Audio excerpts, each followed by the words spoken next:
Sebelum saya lanjut ke dalam materi orasi saya, perkenalkan, nama saya Ayunil Mutakin, perwakilan dari DPC KMN Sinjai. Assalamualaikum warahmatullahi wabarakatuh. Salam sejahtera untuk kita semua. Sebelum kita lanjut, puja hanya milik Tuhan yang Maha Esa. Dialah yang awal, namun tidak ada sesuatu pun sebelumnya. Dialah yang akhir dan tidak ada sesuatu pun setelahnya. Saudara sebangsa dan setanah air, tidak bisa kita pungkiri bahwa untuk menjaga ideologi bangsa kita di era 5G ini adalah bukan sesuatu hal yang mudah. Dibutuhkan konsep dan penghayatan yang sangat mendalam, serta tindakan yang matang dalam menjalankannya.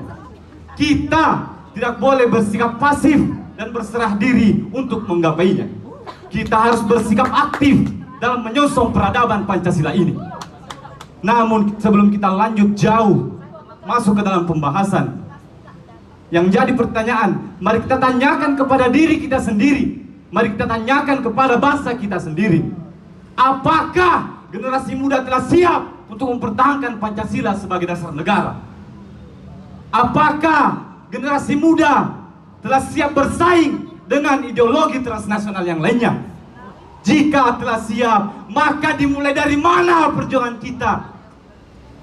Saudara sebangsa dan setanah air, sembari menjawab pertanyaan ini, mari kita bercermin kepada bangsa ini dan dunia hari ini, yang dimulai dari fenomena apa yang telah terjadi dan pelajaran apa yang dapat kita petik untuk dijadikan sebagai landasan kita untuk mempertahankan Pancasila sebagai ideologi negara di era 5.0. Saudara sebangsa dan setanah air, tidak bisa dipungkiri, kita semua mengetahui bahwa penjajahan masih terus berlanjut sampai sekarang ini, baik secara fisik maupun secara non-fisik.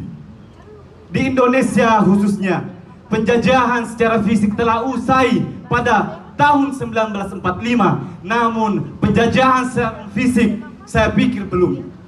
Penjajahannya masih terus berlanjut sampai sekarang ini, bahkan lebih halus, namun pengaruhnya sangat besar bagi bangsa kita. Itulah yang kita sebut sebagai penjajahan 5.0 atau penjajahan asimetris 1. Titik pelurunya bukan lagi fisik, melainkan non-fisik, yakni psikis atau kesadaran. Saudara sebangsa dan setanah air, maka dengan apa mereka menjajah kita dan bagaimana mereka mengeruk dan menghisap seluruh sumber daya alam yang kita miliki? Tentulah dengan perang asimetris ini. Mereka membiarkan generasi muda terlena dengan konflik. Mereka menebarkan divide et imperanya sehingga kita bangga dan lebih mementingkan kelompok masing-masing. Mereka membiarkan kita terlena dan sibuk dengan permasalahan yang remeh-temeh, dengan adanya pro dan kontra, sehingga kita melupakan generasi bangsa kita.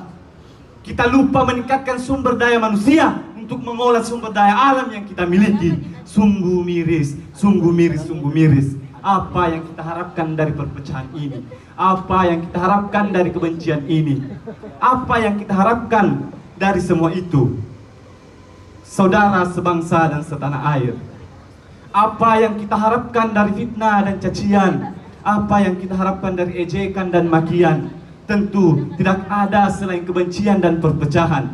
Betul kata Bung Karno bahwa perjuangannya lebih mudah karena hanya melawan penjajah. Perjuangan kita generasi muda lebih berat karena melawan generasi kita sendiri, melawan bangsa kita sendiri. Saudara sebangsa dan setanah air, maka dengan cara apa generasi muda mempertahankan Pancasila sebagai idola negara? Sedangkan kita masih terpenjara, masih terjebak dalam penjajahan gaya baru ini. Sedangkan kita mengetahui bersama bahwa tidak ada kemerdekaan tanpa kebebasan. Saudara sebangsa dan setanah air, maka dengan cara apa kita bisa mempertahankan Pancasila sebagai dasar negara kita?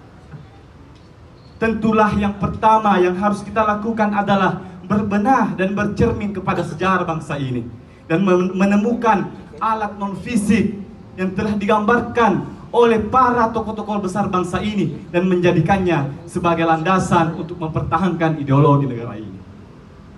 Dari tempat saya berorasi, saya memegang teguh kata dari Bung Karno, jangan pernah lupa akan sejarah. Semoga Tuhan senantiasa mencerahkan hati dan pikiran kita semua. Salam Nusantara. Salam Nusantara. Salam Indonesia Raya. Salam. Assalamualaikum warahmatullahi wabarakatuh. Waalaikumsalam warahmatullahi wabarakatuh. Oke, semangat sekali. Tunggu dulu, jangan dulu turun.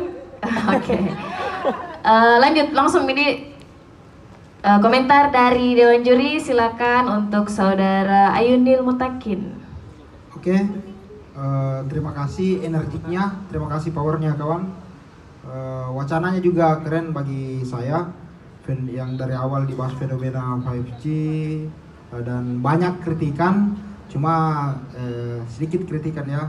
Ini kalau dianalogikan kayak dekati cewek terus ditinggalkan gitu. Kenapa? Karena bobot yang ditampilkan dari kawan Ayunil ini memang kritikan terus, cuma kawan Ayunil juga harus bertanggung jawab terhadap kita ini, karena kita ini semua diberikan ini antitesa terhadap akal tapi tak diberikan solusi gitu. Ada satu sih, cuman masih gamblang, sekiranya lebih diperjelas lagi persoalan solusi berbenah diri dan melihat kembali sejarah, itu yang harus dikembangkan kawan. Sekiranya dikembangkan mungkin lebih mantap lagi. Tapi aplaus lah bagi kawan Ayunil. Terima kasih. Oke, terima kasih. Tepuk tangannya sekali lagi, silakan. Tepuk tangannya mana?